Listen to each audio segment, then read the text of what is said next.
Ladies and gentlemen, I would like to thank Dr. Tityal at the outset for having me here for this prestigious course. Phacoemulsification in eyes with posterior segment pathology presents numerous challenges. There is significant amount of extraocular scarring, which at times may involve the extraocular muscles. That is the first problem that the surgeon has to grapple with. In patients who have undergone a 360-degree buccal vitrectomy, the scarring may be present all around. This is one surgical case where I will demonstrate that making a scleral tunnel incision for which you have to dissect a conjunctival flap may be quite difficult. There is the 6-vicryl suture, and then you will see that there is plenty of scarring all around the limbus. So dissecting a conjunctival flap in this kind of situation may be pretty difficult, though not impossible. So we prefer to perform our cataract surgery through a clear corneal incision in majority of these cases.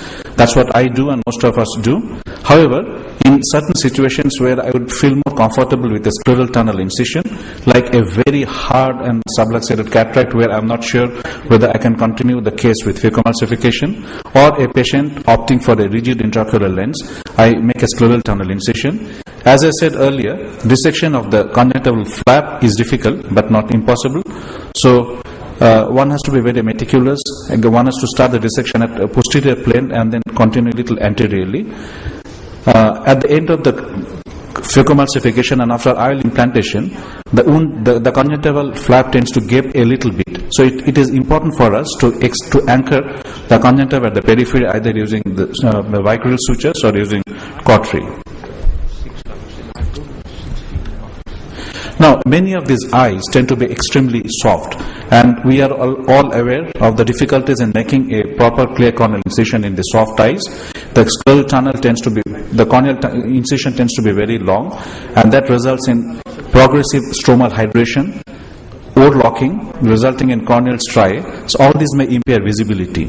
So it is important to firm up the globe before wound construction, inject BSS into the anterior chamber, have a relatively hard eye, and then make an appropriate corneal clear corneal incision. Many of these patients have a compromised posterior capsule. This is a patient which had an intraocular foreign body removal. You can see the sclerotomy site. This is a posterior capsular scar in the same patient, which means the posterior capsule had been compromised. This particular patient developed rapid lens opalescence after the vitrectomy, which means there was a lens touch, the instrument touch to the posterior capsule, resulting in rapid opacification of the lens. So in this situation, one has to be very, very careful in performing phacoemulsification. This was one such case. It was a total cataract, so I was not really able to visualize the posterior capsule.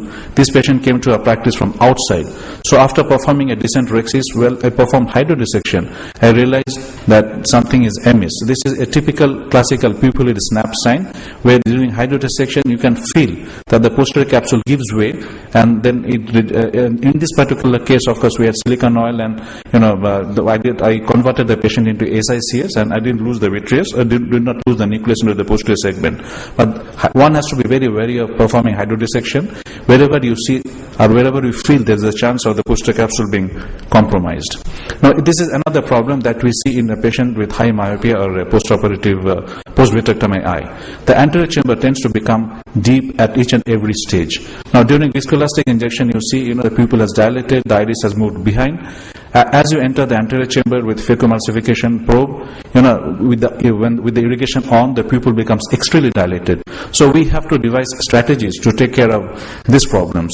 Now, when I take out the phaco handpiece at the conclusion of the phacoemulsification, you'll see here that the anterior chamber tends to become shallow, the pupil migrate, the pupil becomes small, and it again, so this is tremendous iris, anterior chamber depth fluctuation, iris movement, as you see here, and that may result in significant intraoperative miosis in this patient. So we should have a strategy to take care of this. So this is what I do. Enter the anterior chamber in a dry manner with the phaco handpiece. Then using the left-handed instrument, the chopper or the Sinskey hook, as you see here, the pupillary margin is slightly raised from the anterior lens capsule, and then irrigation is switched on. So this is basically the way to overcome the posterior pupillary block. And since the fluid can flow freely into the posterior chamber, there is equalization of pressure in the anterior as well as in the posterior compartments, and you don't really get deepening of the anterior chamber if you follow this particular technique. Capsulorhexis may become difficult in many of these situations because the anterior capsules tend to be fibrosed in many of these situations. So use of cystitome or ureter forceps may not really be very effective in these situations. Trypan blue dye will beautifully highlight the fibrous anterior capsule. Dr. Namrata had shown a case earlier during her presentation. So here, making a nick with a MVR blade and I have to use microrhexis forceps and scissors working from the main incision and from the paracentesis tracts, make a decent anterior capsular opening. Phacoemulsification can be easily performed because we are not really worried here for the rhexis margin to run away to the periphery because it is a fibrous anterior capsule. And after the cataract surgery is over, a 5.5 to 6 millimeter coin of the anterior capsule may be removed for better cosmesis so that the patient doesn't complain of whiteness in the pupillary area. Turbulence has to be avoided at all cost, as you see here. Because of the turbulence, though I had started off with a normal pupillary size, because of the turbulence, the pupil has basically come down in size. So we have to resort to small pupil techniques, particularly use of iris hooks in this kind of scenario for safe completion of the cataract surgery if the surgeon feels the small pupil is not adequate for a safe phacoemulsification. Another factor that is to be contended with is the presence of silicon oil in the anterior chamber. Many of these patients have silicon oil for long standing. They get emulsified, they migrate to the anterior chamber, and many of these patients may not have a frank subluxation. They migrate through the zonules. So that may present a bizarre pattern, as I will show you in some in the video clippings. This particular patient, you can see multiple small silicon oil emulsified bubbles in the anterior chamber, and as the globe is moved, you can see a bizarre reflex. The silicon oil bubble which is moving in the vitreous cavity. Towards the end of phacoemulsification, that can lead on to positive pressure. In this particular case, before performing rhexis, in all such cases rather, the silicon oil has to be removed with an exchange with viscoelastic agent and perform a safe capsulorhexis. This is another such case which was really puzzling for me. I really did not know what was happening here. This was a post-vitrectomy eye with silicon oil in the posterior segment, and I hope you could see the V-shaped. I was wondering whether it is some kind of a linen stuck to the posterior capsule or not, but basically it turned out to be a very bizarre pattern of posterior capsular fibrosis that had taken place, and you can see the silicon oil bubble moving in a bizarre random pattern in this case. So one has to be very familiar with this kind of picture in the intraoperative period. The surgeon should be proficient in dealing with a small pupil. Many of these patients had significant anterior-segment inflammation postoperatively. This was an intumescent cataract, so posterior synechulosis has to be done, and use any technique of small pupil cataract surgery as had been demonstrated by Dr. Ramamurthy so well. This was one case which was quite puzzling. I thought it was a very hard cataract. However, I was not able to use my routine techniques, so then I realized that this patient has got a pupillary membrane. So I was not able to separate the membrane from the pupillary margin. So what I basically did was create a very small opening with the Sinskey hook on the normal iris tissue just adjacent to the membrane, then use the rhexis forceps from the main incision as well as from the side incision just to take a small bit of iris tissue around the pupillary membrane, and it was excised. And subsequently you have a very adequate pupillary size for safe phacoemulsification. Regarding the surgical technique, direct phacochop happens to be my technique for phacoemulsification in majority of my cases, even in post-vitrectomy cataracts.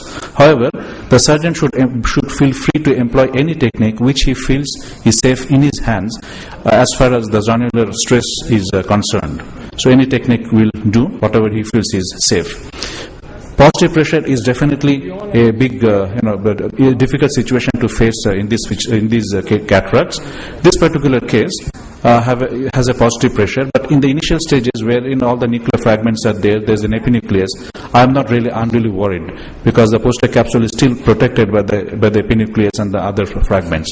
But in this scenario where you have to remove the last piece where the occlusion has to break, most of the surge occurs, all the surge occurs when the occlusion breaks. So one has to be very careful.